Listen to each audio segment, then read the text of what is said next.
Okay, I don't know how hard you guys think it is to get a good thumbnail, but it's pretty hard.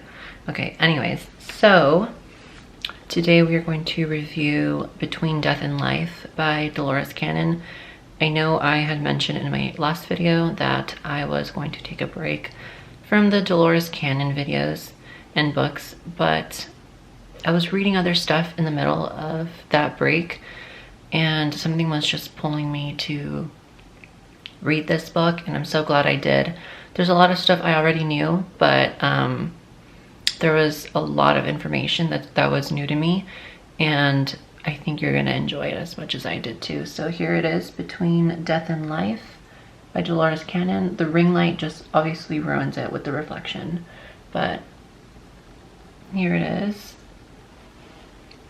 Okay, so at the end, I'm gonna talk about like the dark stuff, what you would term the dark stuff. It's not like when you think about it in reality, it's not evil like what everyone says it is. It's just, we live in a binary universe, so everything is positive or negative or neutral. So it's just the other side of the positive force, if that makes sense, the opposite of it. Okay, so I'm just gonna, if you haven't seen my other videos, what I do is I just write down my notes, and it's usually literally verbatim from the book, but I put it in a organized manner so that it kind of makes sense when I'm making a video on it. So everything I'm reading, I don't even think I have my own opinion written down on any of this. So everything that I'm reading is literally straight from the book. It's not from me.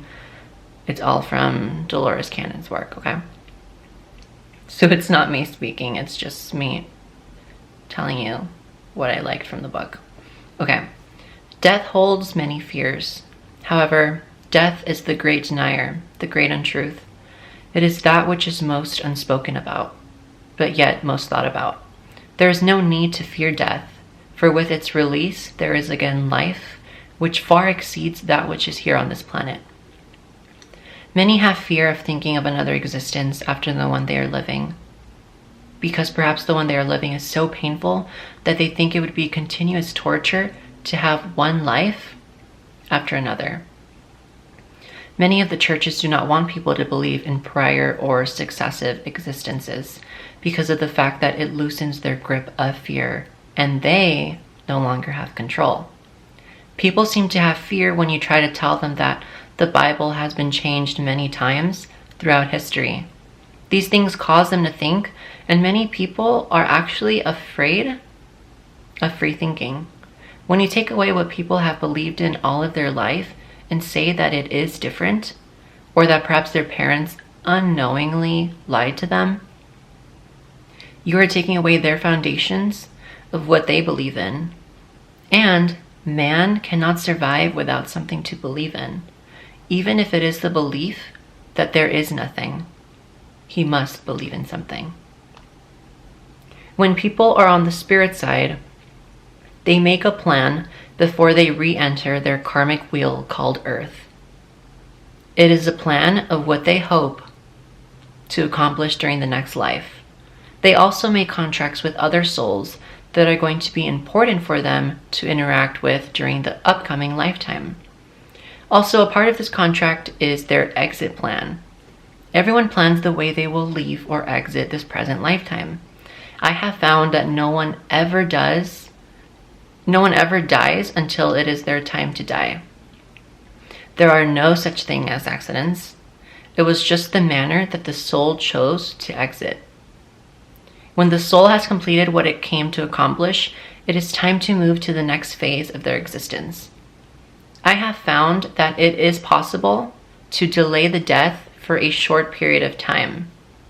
However, when it is the appointed time, the spirit chooses to leave.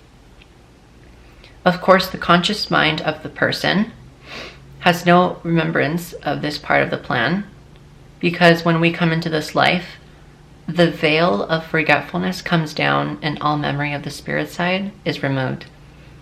because it wouldn't be a test if we knew the answers. So we have to remain consciously oblivious to our soul's plans.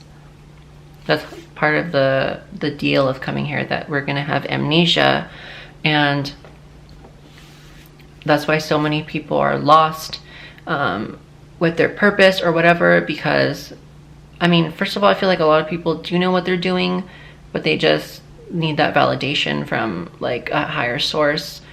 And the other thing is, they could not be on the right path at all, and they do need that little push from extra validation to tell them that, oh, hey, you're going the wrong way, because we do have free will. Okay, so many subjects describe the experiences after leaving the physical body as journeying toward a bright, dazzling light at the end of a tunnel or whatever.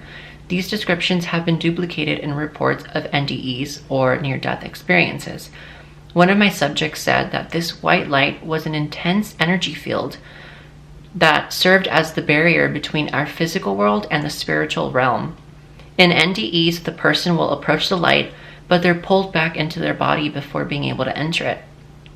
They've actually been in a near-death situation, but they did not complete the transition. They did not go far enough. When my subjects have relived the death experience, they pass through the white light, this barrier. And at that point, the energy is so intense that it severs the silver cord, that umbilical cord that attaches the spirit to the physical body. When this occurs, the spirit cannot cross back through the barrier and enter the human body again.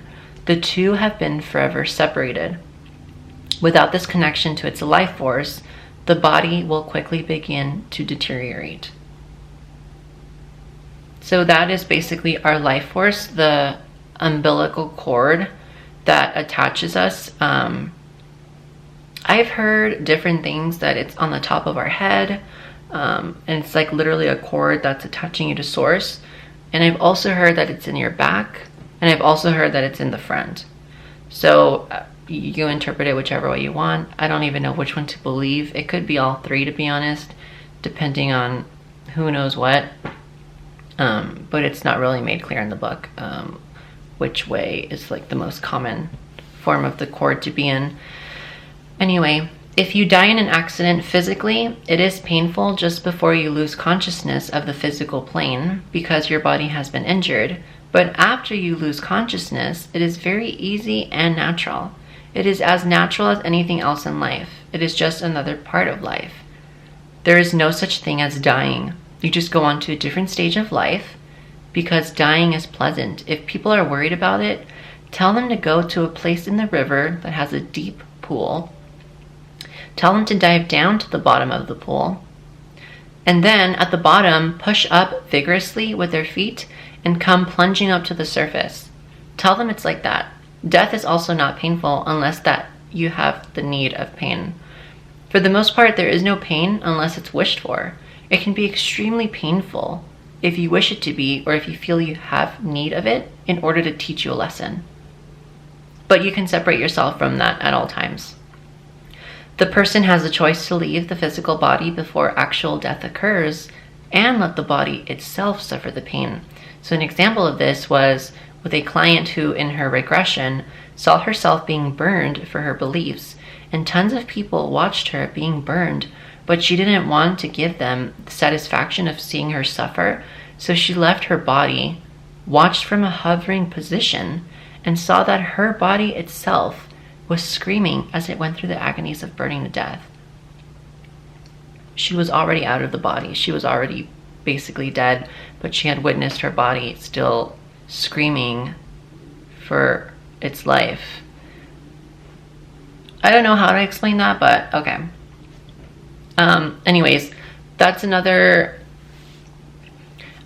I feel like what I wanted to get out of this book is to help me even more to not fear death, because I don't know, I've always had like such a fear of death. Like maybe that's why I'm so scared to like drive, because maybe in a past life, because I've never done a past life regression, but I do want to do one, actually several, because I'm reading Keepers of the Garden now, and the entire time she's working with one client, and she's proving that the longer you work with one client, like you build a rapport between the regressionist and the regressee, right? She would be the regressionist, yeah. Hold on. It shows that the longer she keeps doing that, it shows that there is more of information that's going to come out, like crazy information. So I would want to, hopefully I would get a good regressionist so I can do, sorry. Okay. I'm like probably not even going to edit this out. Okay. Yeah, so yeah, did I already mention that I'm probably scared of driving because I was probably like in a car accident in one of my past lives or something? I don't know. I mean, I don't know. But to be honest, this book did help me. I know this is so random saying this in the middle of the video, but this book did help me more overcome the fear of dying. There's just a lot of good stuff in the book. Really good stuff that mentions about the afterlife that I'm not going to mention in the book. I mean, in the video. It's just so much information because, okay, I'm just gonna get to it. I'm just like rambling at this point because there's so much that I still have to go through. Okay, people that die in their sleep with no reason, when it's not a heart attack, they die because they chose to not return to their physical body while they were in the astral realm. They're found in their sleep, and if an autopsy were to be performed, it would be called dying from natural causes. For those that die from spontaneous combustion, that is due to an imbalance of what we call chemicals within the system. It is because of the fact that human bodies do burn food through a very controlled and very slow process. Such a death is caused by the combustion of the body fluids. This is oftentimes due to hereditary factors which cause an imbalance in the chemical makeup of the body. For example, too much phosphorus in the body system. Okay, people think it would help a lot if we, hold on, let me fix this now. People think it would help a lot if we consciously knew about our past lives and karmic connections, but it actually wouldn't. It would make things too complicated if we knew this consciously. Can you imagine how difficult it would be to function in the everyday world? Oh my god, I lost my part. Can you imagine how difficult it would be to function in the everyday world if you hold the memories of countless past lives constantly bombarding you? You would never be able to concentrate on the lessons that you have to work out during this lifetime. When you have a feeling you should do one thing instead of another and you follow that feeling, it's generally because your subconscious is subtly reminding you of a certain aspect of karma, something you didn't do right before. That is the reason why in general karma, you have been allowed to develop this technique of hypnosis and other medical techniques as a way of finding out about some of this past karma, so that the people involved with this can progress even more swiftly. That had to do partly with entering the age of Aquarius. And I know it seems like it would be easier if you remember the problems you had with these people, but then again, it would be harder because you would bring those prejudices of the past forward with the remembrance of them. That's what we're trying to avoid. In some cases, it might help. Some people can handle it a little better than others, but in most cases, it doesn't work. If you're still angry because of the past feelings, all that it is bringing forward is the anger with not very much logic with it. So it doesn't always help. And of course, people say, well, if I remember what happened with them before, I could understand it and handle it better.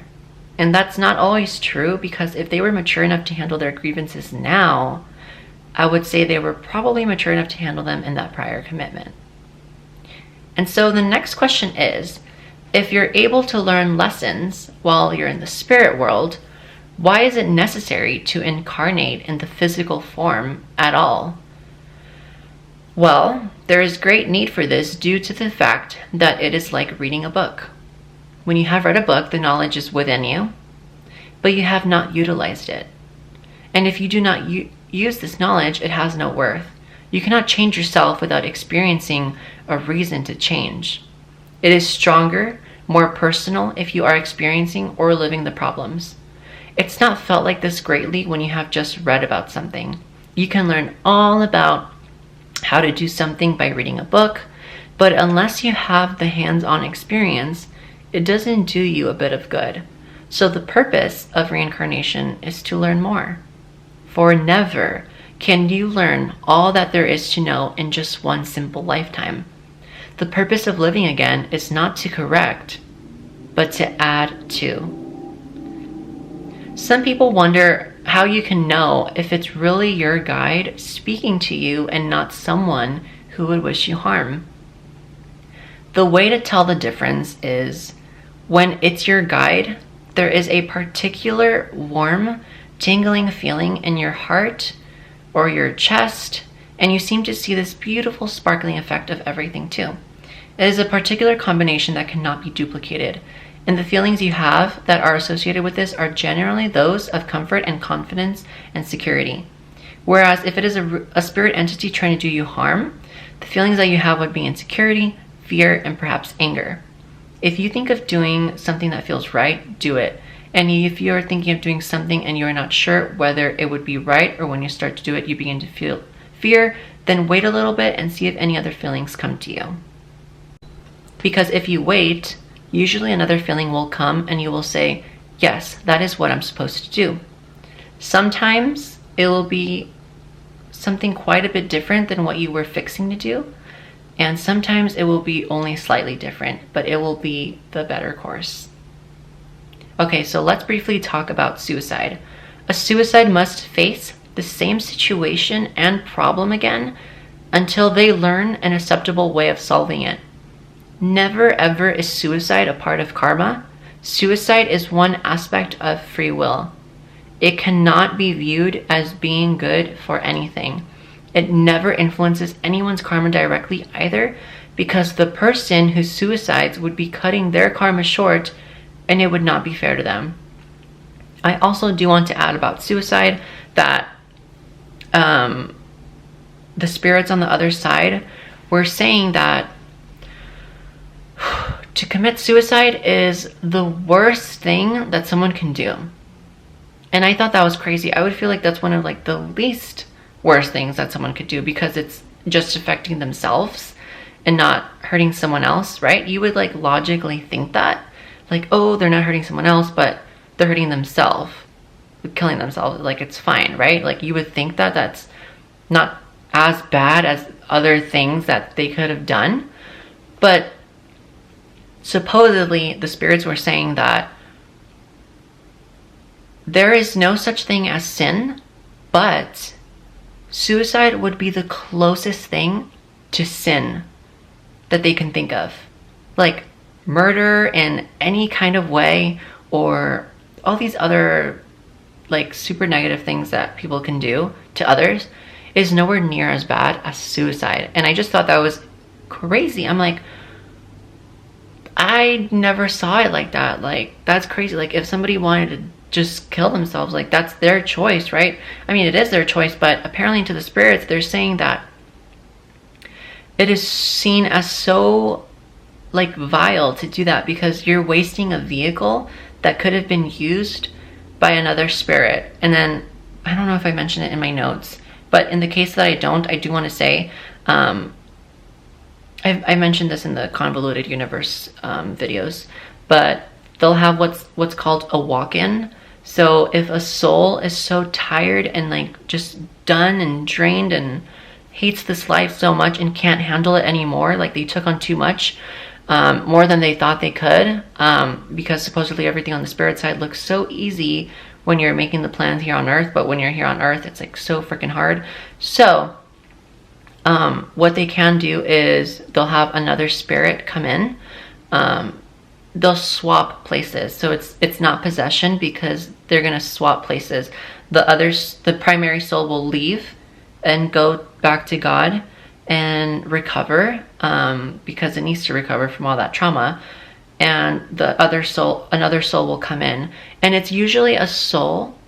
Most of the time, it's usually a soul that they know of on the spirit side. So it's not just some like rando that's just like coming into their body. It's a spirit that they are familiar with on the other side. And this is supposedly contracted, but suicide is not. So it's not suicide if another spirit comes in while the primary soul leaves, if that makes sense. There's going to be some, they might appear to be different, but for the most part, that spirit that comes in and takes the place of the other one that left will usually have the memories and of that entire lifetime, the current lifetime. They won't have the memories of the past of that soul that left. They won't have the past lifetime memories of it. It'll have its own past life memories. So this is where hypnosis kind of gets tricky, because let's say, yeah, okay, so let's use that same example. So let's say that person has a new soul because their old soul couldn't handle, their primary soul couldn't handle all the trauma and the pressures of the world. So they left, had a new soul come in. Let's say that soul does a past life regression. You know what's going to happen now, right? Oh my gosh, why is the dumpster out? I don't know if you can hear them, but it's probably going to be so loud. Okay, so if that new soul does a past life regression, guess what's going to be found out? That soul's past lives, which you would think were the lives of the soul that left already to source. See how it gets confusing? So it's like, how do you know? Because the person themselves don't know this. The person themselves, like the soul that left, because he didn't want to commit suicide, but he just wanted to leave, they still feel like they're in the same body. Like it confuses me. It's like, so like it messes with your head, because supposedly they still feel like they're still there. And I don't know how to explain it, but anyways, that's kind of where like the confusion lies. Okay, wow, that was a lot. Okay, so when someone experiences an NDE, a near-death experience, it's usually because their guide has decided that oh no, I don't know if I'm gonna delete this part. Okay, it's just because the trash is so loud. Oh my goodness. Okay, I'm gonna turn it off until they're done. Sorry about the trash sound. They took forever to take it out. Okay, anyways. So when someone experiences an NDE, a near-death experience, it's usually because their guide has decided that they were heading towards a dead end in their karma. They were not really wanting to break out of their pattern. So something like that happens to really shake up their thinking. So they start on new patterns and can begin guiding their karma into new directions, hopefully more positive patterns. So as far as the light at the end of the tunnel, once you go through that energy field, that bright light, your cord that connects your spirit to your body is dissolved, because that energy field is so intense that the cord just vanishes. If it dissolves, you passed away. If you're in an NDE, you'll just be pulled back to your body and just not be allowed to reach through the bright energy field just yet. Okay. Oh Lord, there is still so much I have to cover. Okay. We also learn that the soul enters the body at different times. It can choose to enter at fertilization or in the womb or after birth. So abortion should not be criticized in the sense of killing a soul, because it is not possible to gauge at what point that physical form had indeed taken a soul. It perhaps might be best understood to know that in deciding whether to carry out an abortion, this responsibility is shared by not only the mother, but by that life force which would inhabit the vehicle which is aborted. It is done on a somewhat deeper level of awareness than your subconscious, but not completely on the inner realms. There is some conscious communication which is inherent in this decision-making process. So it is of a level that is somewhat inner and yet somewhat outer at the same time or simultaneously. So with crib deaths, like when babies die in their crib, there was a reverse decision or a need to withdraw. Perhaps some occurrence from the physical level or on some spiritual plane necessitated that energy withdrawal. Perhaps a karmic connection for that infant was lost. Perhaps someone who that infant had bargained and contracted with to meet at some point in that future life had rushed, I don't know what that word is, had like by accident been killed somehow, perhaps through disease or something, and they decided not to incarnate.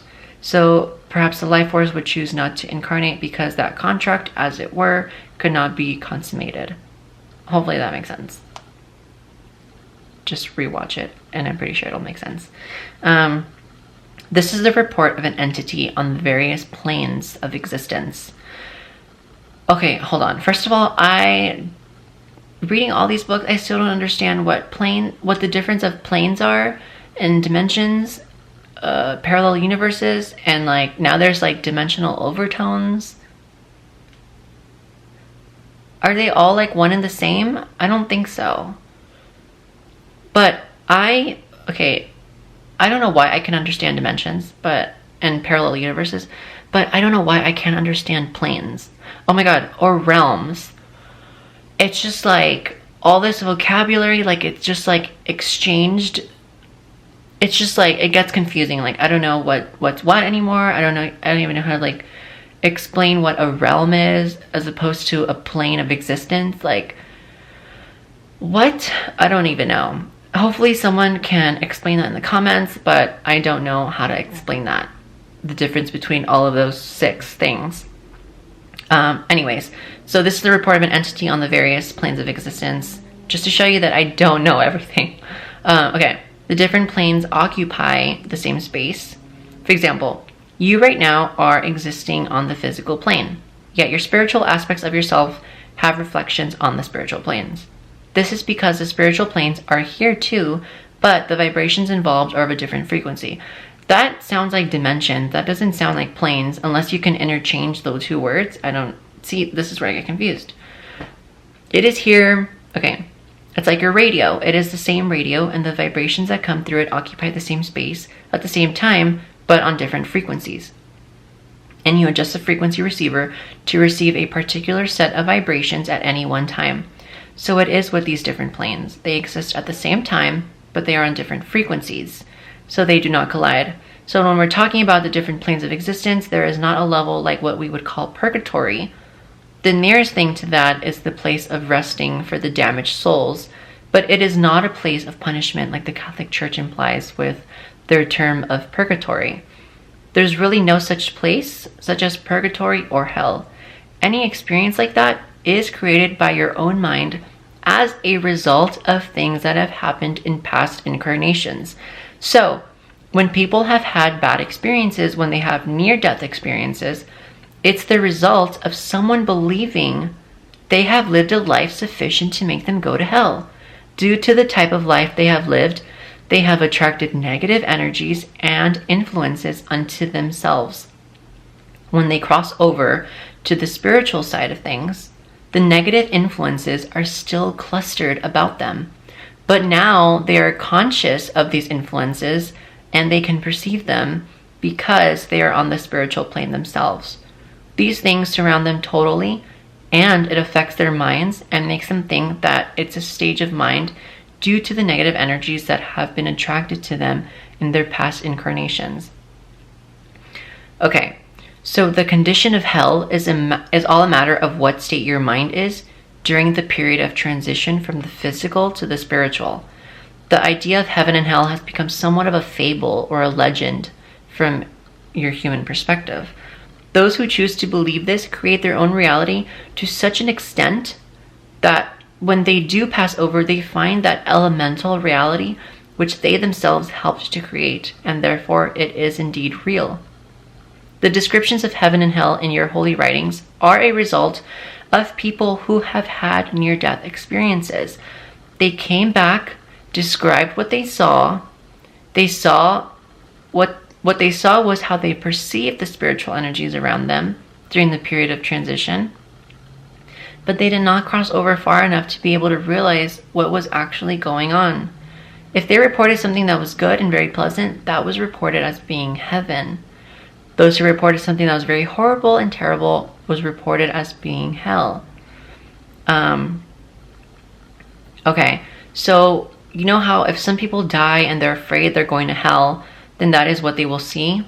They figure that they've lived a bad life and this is the only thing that they can expect. So this sets them up already for a bad experience in the afterlife.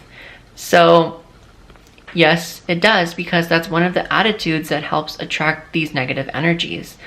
If they're expecting a pleasant experience, then that's what they're going to have.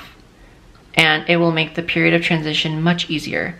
They'll be less likely to need to go to the resting place to work on their attitudes and such to dissipate negative energies. If they can develop positive attitudes in life, this in itself will help dissipate the negative energies. People who cross over in this negative condition are often sent to the resting place because they need to work through these problems and to work on their attitude or whatever it was in their particular case that attracted these negative influences are no longer attracted. That attracted these negative vibrations. Sorry, I read it wrong. They need to figure out what they did to attract these and what they can do to help themselves grow and improve so that these negative influences are no longer attracted.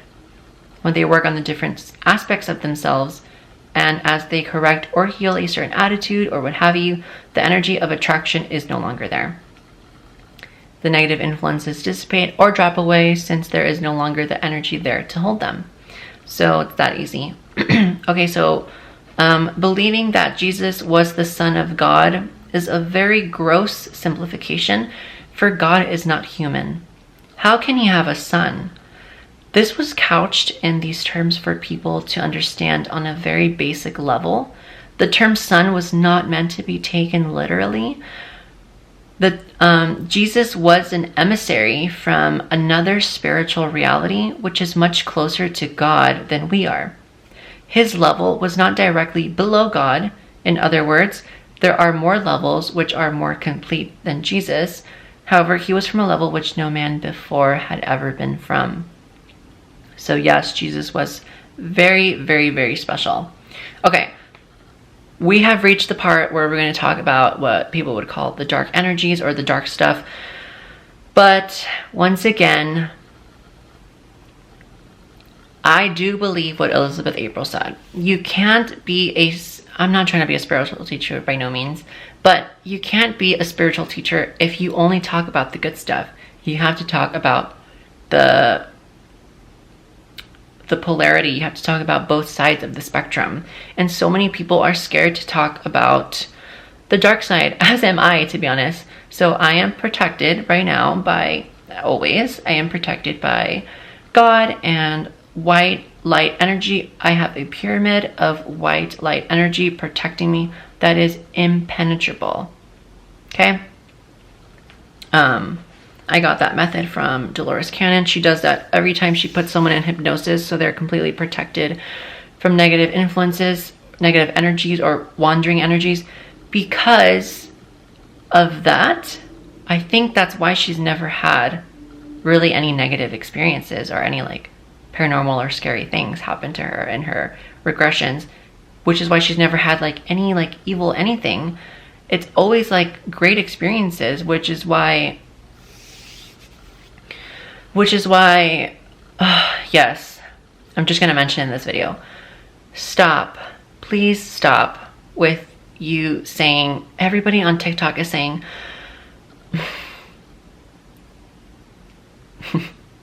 this video is going to be so long. I have to say this though, it's so annoying because it's on my last nerve, and I am not replying to comments on TikTok. I mean, not replying to comments, but not saying comments, negating the fact of what they're saying. But everybody on TikTok is literally saying that aliens, all kinds of aliens, and basically anything that's not human, right? Basically anything that's not human, they're saying is fallen angels or demons or helpers of Satan. Please just stop. For the love of all that is, stop. That is not true. You really think that everything...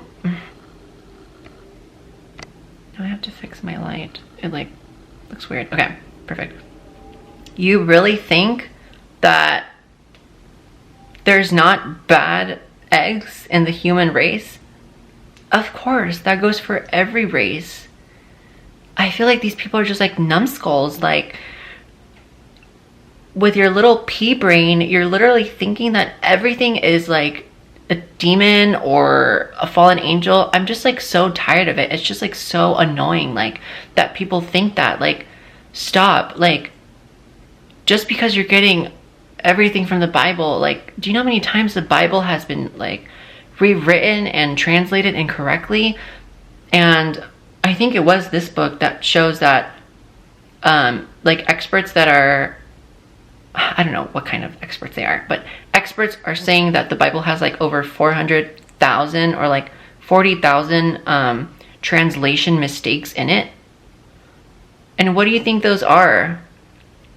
A lot of the ones that are like super important, probably. And I truly believe that not every, and it's not even about like the Dolores Cannon books that are like influencing me. I truly believe that there's no way that all these other races and beings that are like interdimensional, extra dimensional, whatever, are all evil. Don't get me wrong, they're probably not all good. They probably don't all have good intentions. I understand that. I get that. That makes sense. That goes for anything, though. Look at our human race. How many more people do you think are good than bad? I don't know. That depends on how you determine what's good and what's bad, right? I would say, I don't know. I would just take a wild guess and think that hopefully there's more good people than bad people. So that's kind of how I view extra dimensional or interdimensional races as well. And that goes for spiritual beings and any other kind of energy being, right? I think that, like, I like to have that positive mindset and that outlook that people are good, that beings are good. Not all of them. Obviously, I'm not stupid. Not all of them. Because there has to be, you have to balance it out, right? There has to be good and there has to be bad. I don't like using those terms loosely, but just to get the point across to what people will understand. But we are going to talk about the darker side of stuff now, and this part of the video is going to be all over the place, to be honest, because I wanted to initially read, there is like 25 or 30 pages of this, but there is no way that is going to fit into this video. So I am going to, there's probably going to be a lot of pauses while I'm reading and trying to find the good stuff, but I do want to mention the dark stuff so that people understand. When I bought this book, I literally started, that was the carpet, oh my god. I started reading the chapters immediately on Satan, possession, demons, ghosts, and poltergeists. Those are 2 different chapters. Because I wanted to understand. I never understood why there would be beings that would just love to cause harm. But then again, there's also humans that do that too. So it's kind of like, I could kind of like research into them too, like serial killers and stuff like that. But like, no, like this stuff interests me more. But you know what? Those serial killers and stuff could have been influenced by these things. But sometimes they're not. And they're just like psycho. It's just like a lot, it depends. It depends on the situation. There's a lot of different things that go into it. But I'm going to briefly talk about this just so people can understand this aspect of stuff, because it's very important. Trust me. You'll thank me. Okay, so first we need to talk about what elementals are. The elementals are some of the lowest energies. That basic first level plane is composed of pure emotions and energies. They are but a basic energy and you progress upward from there. They are life forms which have no individual personalities, but are merely collective life forms waiting for their time, as humans waited for theirs. So elementals have a future where they will become personalized. Don't underestimate their potential, for they are very powerful. On Earth, the thing which you call evil the darker side of things is more active than it is here in the spirit realm, and the pull is much greater. It makes it very hard to resist it makes it very hard to resist that, but then again, in the resisting, it makes you stronger when you do.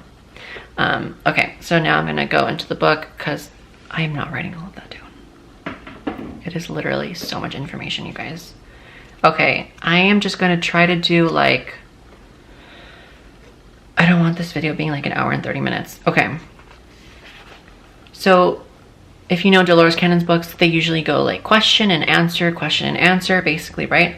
I am not going to read the questions. I might read them for the answer to make sense, but just bear with me because I did not really prepare this that greatly, but you do have to know this information. It is important that you know this information so that you are not fearful of it, so you can rise above the fear, so you can understand when something that is not of the love and the light of the universe is occurring.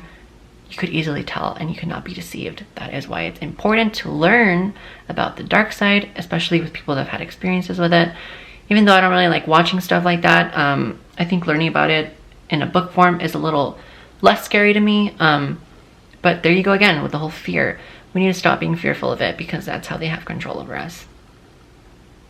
It's the truth. And I hate to admit it, but it is the truth. Okay, so the devil or Satan, is there any real entity such as that? No. This is a personification. It's not one being or one entity being evil and considered the devil. When most people are talking of the devil, they're talking of the being known as Lucifer, who was one at the time of the formation and who through his own want for power lost everything.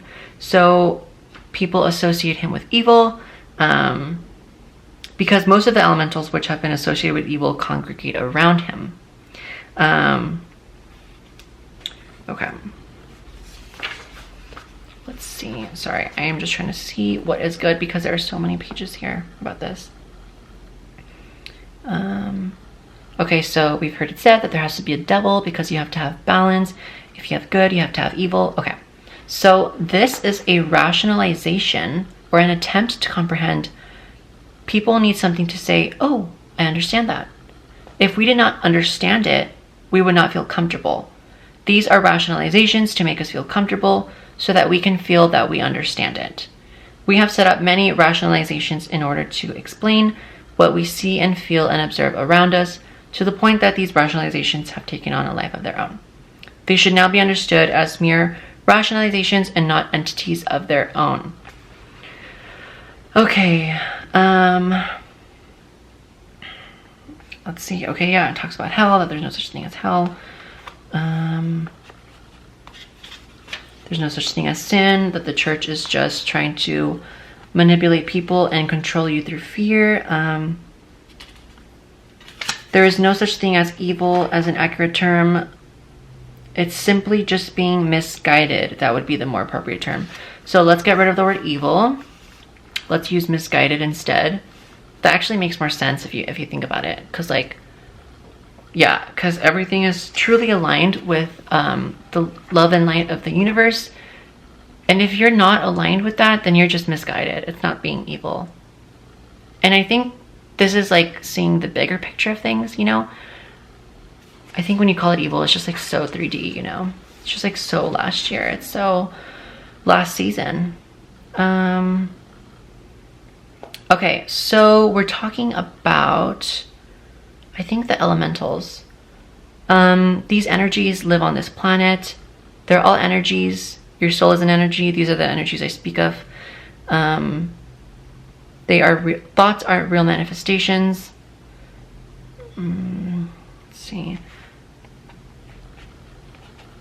Sorry, I'm just trying to see which would be the best information to share with you guys. Okay, so people need to stop saying, the devil made me do it. Supposedly, these are just excuses. That's where the concept of evil comes from, and the concept of the devil. Supposedly, it's just excuses. Because it's so easy for someone to do like something like really bad and then truly believe that the devil had told him to do it. But by all means, it could have been like misguided energies that told him to do this. But basically, it's an excuse. And I do believe that, like, it is very easy for people to do something really, like, malicious and with bad intent, and then just say, oh, the devil made me do it. Like, it's literally an excuse. Like, it's so easy, right? Okay. Also, okay, the pages are, because I'm not going to do this chapter justice. It's page 183 to page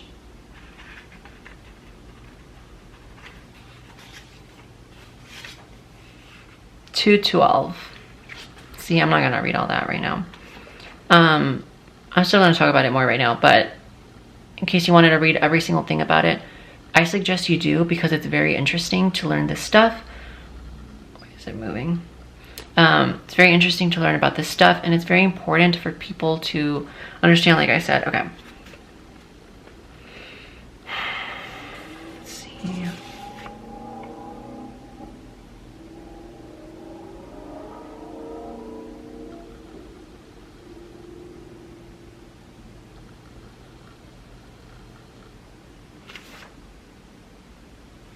Okay, perfect. Found it. Okay.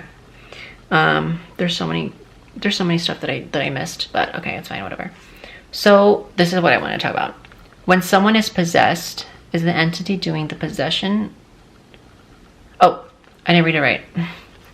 Okay. When someone is possessed, is the entity that's doing the possession a true spirit? The answer is, it is a warped spirit, more on the level of what you would term demons. They are lower than human souls, and they have been warped through touch or contact by certain entities or even people so that they are bent and evil. But they have not actually lived lives. So where do they come from? Well, they were at the formation. I still don't know what formation is, but I think it's like the creation of everything. I don't know.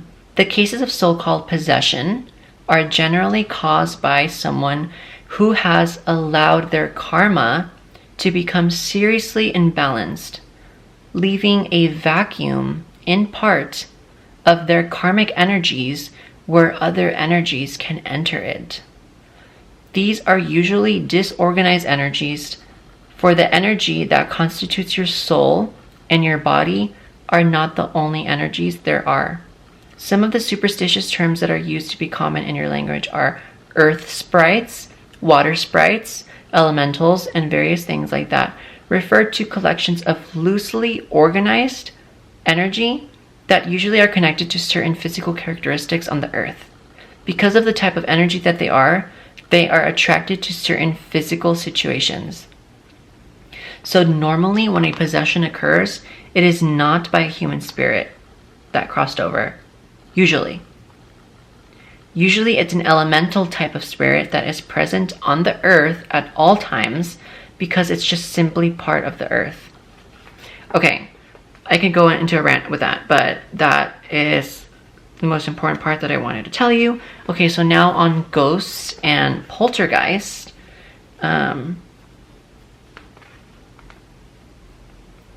So an explanation for ghosts and poltergeists. We could be considered one. Okay. Okay. The terminology is simply added to such a degree that they can cause manifestations on the physical level. This can be accomplished by many who are focused to that degree. Intense emotions such as anger, rage, or jealousy tend to focus the entire consciousness to such an extent that this is what happens. So are they trying to convey a message to us or something when they do these types of paranormal things? Not really. Some simply just enjoy the amusement and are thus entertaining themselves, as well as those who are the targets of their mischief. This is not always the case, for you are well aware of the less enlightened individuals. So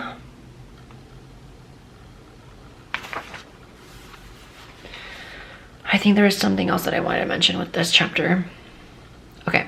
The manifestation of many ghosts is nothing more than the projection of the energies of the individual who is seeing these apparitions. The individuals themselves are projecting these energies, which could perhaps be reflections of their own former lives or awareness of other spirit planes, and they are projecting this awareness down to a physical level. We wish not to convey that all ghosts are these projections. However, integrate this into your awareness that these are possibilities, that not all are true spirits, but are sometimes just projections of the individual who's perceiving that reality. Sorry, I need to check my phone real quick. Okay. Let's see.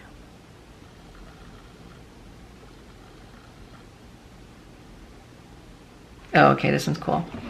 Some people have seen what they think are ghosts. Some people have seen what they think are ghosts in different places reenacting scenes. They seem to be trapped in a moment in time. They are trapped in a moment in time. They are earthbound entities who are... Oh, sorry, I keep bumping the stand with the book. They are earthbound entities who are trapped in their own doings, so to say, and can find no release, for they are so directed in their energies that they can perceive nothing around them except that which they have focused onto. And so they find themselves in a vicious circle, so to say, destined to repeat the same set of circumstances which put them there in the first place until there is the awakening. The people in physical form can help and assist these individuals much more readily than we who are on the spirit side. Although these ghosts are also spirit, their consciousness and awareness is so locked into the physical, and that's all that they can perceive. So they cannot see the spirits around them who are attempting to guide them to the truth, to enlighten them and release them from the misery. This is an instance where the physical is more capable of helping than the spiritual, which is crazy because I think I'm going to end that there, to be honest. That's enough information on that. Just read it yourself. Because I do want to mention the earthbound spirits, the people that are like trapped in this dimension. They're lost, basically. They either had a traumatic death and they just don't know how to ascend. They think they're still alive, but they'll eventually realize that they're not. But they also could be trapped in their own like moment in time. So we would see that as like, I don't know, like the ghost walking down the hallway or whatever, you know?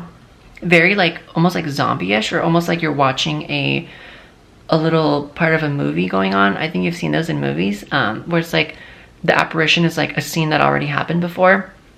They're literally stuck in that moment. They don't know how to break free from it. Their spirit guides obviously are trying to help them, but for some reason their consciousness is so focused into that moment that they literally can't even see their spirit guides trying to help them out of it. But eventually, even if it takes hundreds of years in our time, eventually they'll realize it and their spirit guides will be able to help them. So that's that. I don't know what else I want to talk about, but I am going to end the video with this.